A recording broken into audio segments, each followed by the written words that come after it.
Welcome to the Vikings Now. I am your host, Patrick Siepman. As you see by the little bar right there, we're talking about how the media still hates Kirk Cousins. We'll be getting to that at the beginning of today's show. Also going to be talking about some Vikings playoff chances, what their opportunities are to get that 2 seed compared to the 3 seed.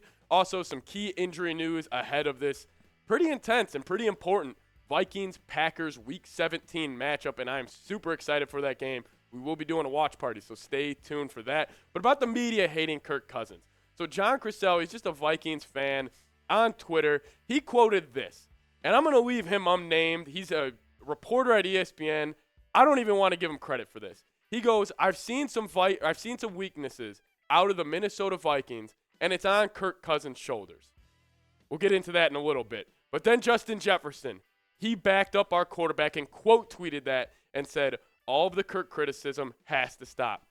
I understand why y'all hate the dad swag, but come on. His numbers are right up there with y'all MVP candidates.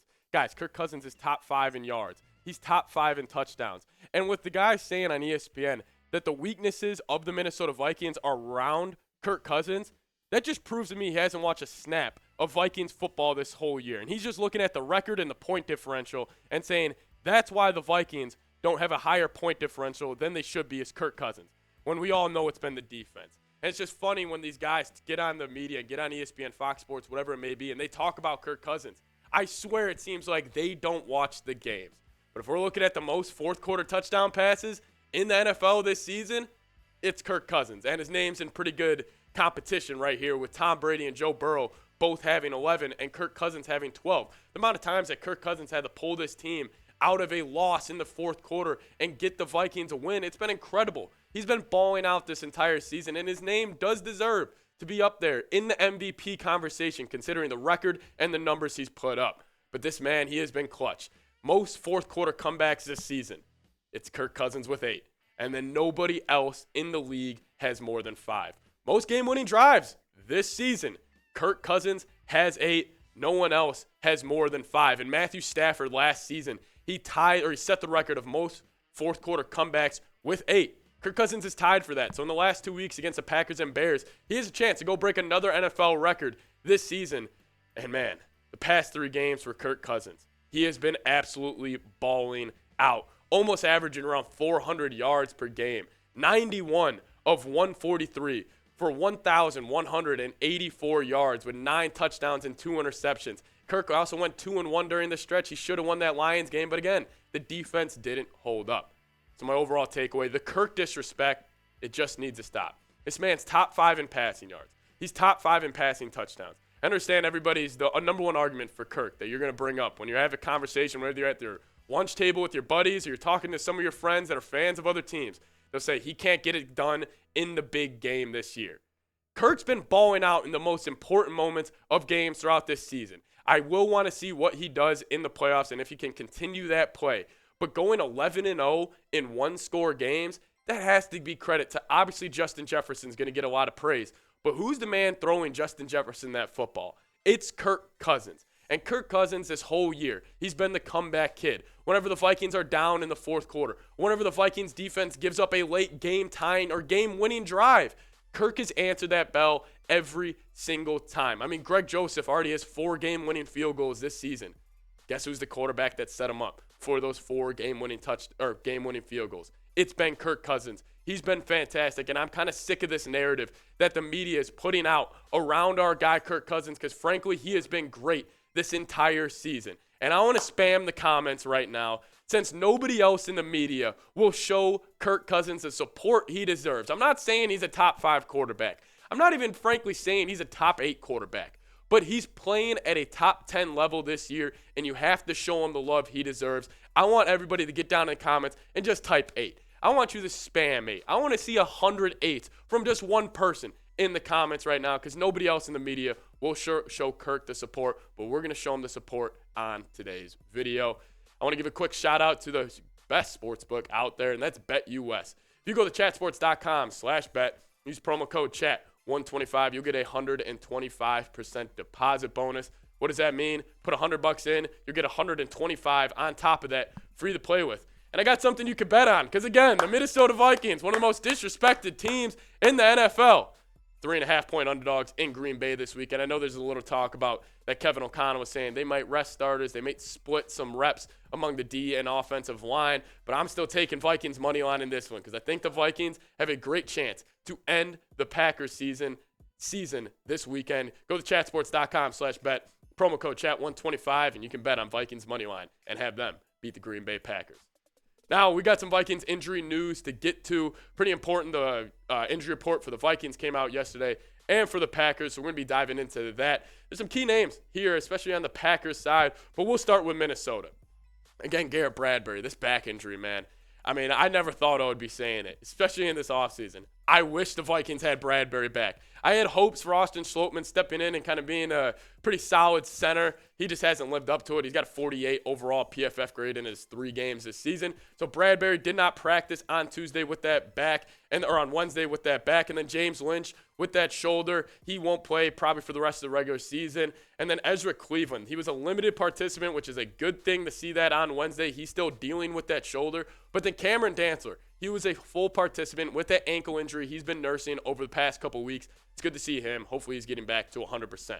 On the Packers front, Jair Alexander. I was hoping maybe we'll get no Jair this weekend, but it's looking like he's going to go with that forearm injury. David Bakhtiari, Rodgers on the Pat McAfee show on Tuesday said he expects to have his left tackle protecting his blind side. Aaron Jones, he was a limited participant, but I expect him to go. And then Nijima, he had a shoulder. He was a limited participant, but I expect him to go as well. Christian Watson, that's the one that you should really keep your eye on because the Packers offense is completely different with him off the field compared to him on the field. He is dealing with that hip injury. He was considered day-to-day yesterday, so it'll be interesting to see if he goes. But the main man, quarterback 1, Aaron Rodgers, for the Green Bay Packers. He was held out of practice on Wednesday with a right thumb and a knee injury. Listen, I expect Rodgers to 100% be ready to go this weekend. I do not expect Aaron Rodgers to miss any time, especially since the Packers have a chance here with 2 games left. If they win out, they have a 92% chance to make the playoffs. I expect Rodgers to be a full go. I expect Jair to be a full go. I expect Bakhtiari to be a full go. I expect Aaron Jones to be a full go. We're going to get the Packers at full strength. It's going to be a great interdivisional matchup. Packers-Vikings, with the Vikings a chance to knock out the Green Bay Packers. But what is your guys' confidence level in the Vikings to beat the Packers this weekend? Scale it 1 through 10 for me in the comments below. I'm sitting around, if you would have asked me this on Tuesday, I was probably around a 6 or a 7 just because, it's an interdivisional game. We beat them the first time. I expect them to be hungry. I'm starting to flirt towards an 8 or a 9 on my confidence level for the Vikings to beat the Packers. But while you're getting those comments in, might as well hit that subscribe button. It's the best way to help me out. And if you want the Vikings to beat the Packers and you don't want to jinx us and you want to lock us in to getting that 2 seed in the NFL playoffs and have us knock the Packers out of the playoffs, go ahead, hit that subscribe button. It helps me a lot here. Shows my bosses you guys want more videos, more watch parties, whatever it may be. Let's just see if we can get 25 new subs off today's video. Now, some Minnesota Vikings playoff chances. There's not a lot to really talk about here, but there are some kind of key games coming up for the Vikes, and we'll see if they'll be able to lock in that number 2 seed. So the chances for the Vikings, currently they sit at a 58% chance to get the 2 seed. This is from the New York Times. They consider game spreads, all that across the league to see where the Vikings will end up at. With a win against the Packers, that puts the Vikings at an 80% chance to get the 2 seed. And with a loss, it puts them at a 41% chance. And I would honestly think that's being a little generous for the Vikings. I think it would even be lower than that because guess what? The San Francisco 49ers, they are coming for that 2 seed. The Niners, in my opinion, they're going to win out the rest of their games. I just don't see the Niners losing another game. They're on an 8-game win streak right now. I think they're going to make that 10. I think the Niners are going to win out and continue this hot streak they're on. And that means the Vikings, if they just drop 1 game, they're falling to the 3 seed. So I understand if you're looking at the playoff picture right now, you may be thinking, oh, wow, the Vikings, Packers in that 2-7 matchup, if they lose this weekend, could the Vikings get Green Bay? Most likely not, because I'm assuming the Niners win out, and the only chance the Vikings would actually play the Packers would be if the Niners drop 1 game, and obviously the Vikings would have to drop to the Packers for the Packers to get in the playoffs. But there are 2 scary teams from our own division. It's the Lions and the Packers. I would not want to frankly, I wouldn't want to see either of these teams in the playoff. But if I had to pick one, I am still going to lean towards Green Bay. And I want to ask you guys this. Out of the Packers and the Lions, who would you rather play in the playoffs? This is a tough one for me. Because originally, obviously, it's Aaron Rodgers. I would not want to play that dirty Aaron Rodgers in the playoffs, considering he's owned us in the playoffs for the past decade or however long he's been the quarterback for the Packers.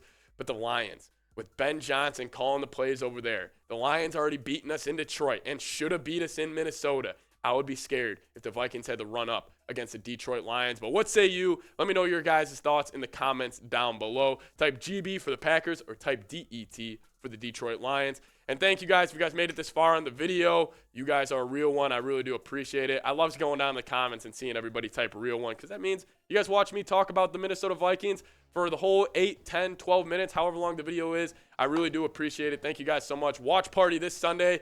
Guys, the Vikings have a chance to knock out the Green Bay Packers. Give me a real one down below, and I'll make sure to show you guys some love in the comments. See you guys next time. Let's go Vikes.